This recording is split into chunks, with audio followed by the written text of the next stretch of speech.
Hi friends, ఈరోజైతే మేము రాజమండ్రి కంబాల చెరువు పార్క్ అయితే వెళ్ళామండి. ఇక్కడ వచ్చేసి light show and water show, water dancing show అన్నీ జరుగుతున్నాయి. చాలా చాలా బాగుంది.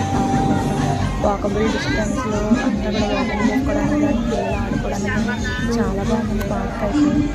ఇది వచ్చేసి మేము చాలా బాగా ఎంజాయ్ చేసామండి. ఐస్ క్రీమ్స్ కానీ అన్నీ దొరుకుతున్నాయి లోపలైతే. కానీ ఎంట్రీ టికెట్ వచ్చేసి అడల్ట్స్కి అయితే 30 రూపీస్ ఉందండి, పిల్లలకైతే 20 రూపీస్ తీసుకుంటున్నారు. అండ్ ఇక్కడ వచ్చేసి డ్యాన్స్ షో ఉందండి, వాటర్ డాన్సింగ్ షో అయితే చాలా బాగా జరిగింది. అలాగే ఇది ఒక జురాసిక్ పార్క్ బయట ఉందండి, చాలా బాగుంది. జురాసిక్ పార్క్ టికెట్ వచ్చేసి పిల్లలకైతే 80 రూపీస్, పెద్దోళ్ళకైతే 110 రూపీస్ తీసుకున్నారు. ఇది వచ్చేసి చాలా బాగుందండి. జంతువులన్నీ మన మీద పడుతున్నట్టు, అలాగే మనం ఏదో అడవిలో ఉన్నట్టు, లోపల ఏసీ ఇదంతా కూడా చాలా బాగుందండి. డెకరేషన్ కానీ